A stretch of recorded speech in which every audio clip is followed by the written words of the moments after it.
I'm liking the progress that I'm seeing from Jacurri Brown just as a passer. Now, it's obviously, pads just came on yesterday. I don't get to watch 11 on 11 work, so there's only so much I can see, but he looks more accurate and comfortable hitting targets. We already know Jacurri is a tremendous athlete and an absolute weapon when he runs the football.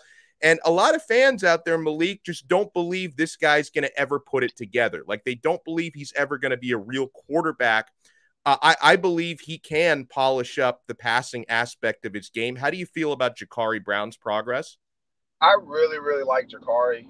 I would say out of every quarterback in that room, he by far has the highest ceiling when it comes to physical abilities from size, speed, throwing distance, being able to make people miss. Like, Jacurri might be the most athletic guy on our team, period. The biggest thing, and that's one thing I've always told him is that, don't allow your athletic ability to be the only thing that you rely on. Make that be plan C. Plan A is, your arm. Plan B is your mental side of the game, like how you move guys, the way that you conduct your offense. And then your last thing is what you're best at is, being athletic, extending plays, making runs, making guys miss. I think he can do it.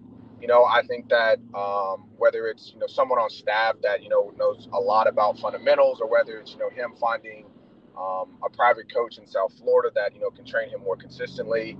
To me, he needs someone that can really take the time to teach him, because it's not he doesn't want to learn. It's not that he's not coachable. The guy loves football. He loves to learn. If you can teach him something that's going to help him, he's going to eat it up.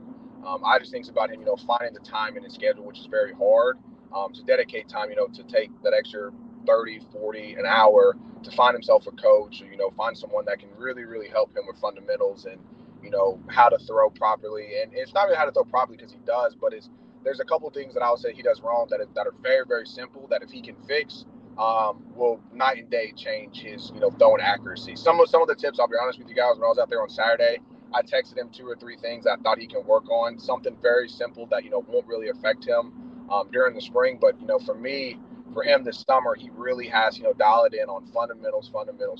Because when people play him, they're not going to let him beat him with his legs. Obviously we saw that's what Clemson did. They really forced him to throw, and they took away his legs. And so that to me was like, that's your biggest learning curve, is that a good team is going to take away your strongest suit, which is running. So now you got to make passing the best thing that you do. It's something that Lamar Jackson had to overcome. You know what I mean? His thing for dynamic, but when you play a really good team, can you sit there and go 25 for 30 for 280 yards and maybe 60, 70 yards rushing? Because there's teams that's going to try to hold you to that. And that's my biggest thing to him, is that don't rely on your legs. Let that be plan C, because we know that's there.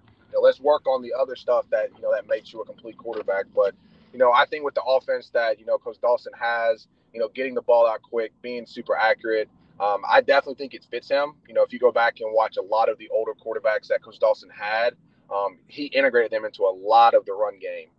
So I think that this offense can fit him very, very well. My biggest thing to him is, when you play, if we ever do play like Alabama or Georgia, when we play Clemson or Texas A&M, they're going to have linebackers and defensive ends that run just as fast as you. We saw Nolan Smith run a 4.39. So if you think that there's not ends and linebackers that are going to catch you, you're severely wrong. And that's my biggest thing to him, is yes, there'll be certain teams that you're just going to be that much more athletic than, but there's also going to be certain teams that have a whole bunch of U's on that defense that can run, that are big, that are strong, that are fast. And so, teaching him that, sometimes you just got to stay in the pocket and beat people just as a pocket passer. And there's nothing wrong with that. If you don't run people from the pocket, that should be a great day for you, because we know what you can do with your legs. So I think that, the ceiling is the highest for him, but it's really going to be about him, being able to say, hey, like, I got to be able to beat people as a pocket passer, and then allow my legs, extend plays, be creative with my legs and things like that.